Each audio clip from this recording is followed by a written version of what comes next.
Hi friends, ఇప్పుడు మనము విక్రమాదిత్య మరియు బేతాళ నుంచి ఇంకో స్టోరీ చెప్పుకున్నాం. Story name is two mothers, అంటే ఇద్దరు తల్లులు. ఒక రాత్రి రాజు విక్రమాదిత్యుడు బేతాళుణ్ణి తన భుజాలపై మోసుకుంటూ చీకటి అడవిలో నడుస్తూ ఉన్నాడు. ఎప్పటిలాగానే బేతాళుడు ఒక విచిత్రమైన కథ చెప్పడం ప్రారంభించాడు. ఒక చిన్న రాజ్యంలో దేవాలయం దగ్గర ఒక చిన్న బాలుడు ఏడుస్తూ కనిపించాడు. ఇద్దరు మహిళలు వచ్చి, ఈ బిడ్డ నాది అంటే నాది అని చెప్పారు. గ్రామస్తులు నిజమైన తల్లి ఎవరో నిర్ణయించలేక ఆ విషయాన్ని రాజు దగ్గరికి తీసుకెళ్లారు. మొదటి మహిళ ఇలా చెప్పింది, నేనే అతనికి జన్మనిచ్చాను, నేనే పెంచాను. రెండో మహిళ ఏడుస్తూ చెప్పింది, లేదు, అతను నా కుమారుడు. ఆమె అబద్ధం చెప్పుతుంది. అందరూ గందరగోళానికి గురయ్యారు.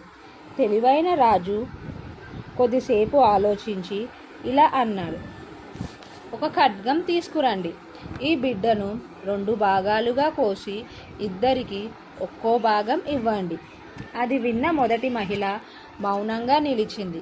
కానీ రెండో మహిళ వెంటనే అరిచింది, దయచేసి బిడ్డకు హాని చెయ్యకండి. ఆమెకే బిడ్డను ఇచ్చేయండి, కానీ బిడ్డను కాపాడండి. అప్పుడు రాజు చిరునవ్వుతో ఇలా అన్నాడు, తన సంతోషం కంటే బిడ్డ ప్రాణాన్నే ముఖ్యంగా భావించే ఈమెనే నిజమైన తల్లి. అలా బిడ్డను నిజమైన తల్లికి అప్పగించారు. తరువాత బేతాళుడు విక్రమాదిత్యుణ్ణి అడిగాడు, రాజు నిజమైన తల్లి ఎలా గుర్తించాడు?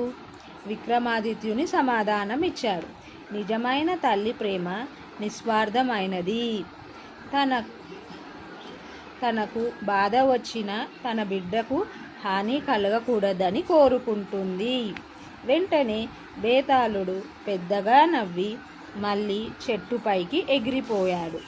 కానీ ధైర్యవంతుడైన విక్రమాదిత్యుడు భయపడకుండా అతన్ని వెనక్కు వెళ్ళాడు.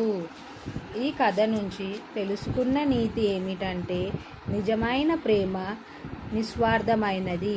అది ఎప్పుడూ ఇతరులను రక్షణను ముందుగా భావిస్తుంది. Thank you so much.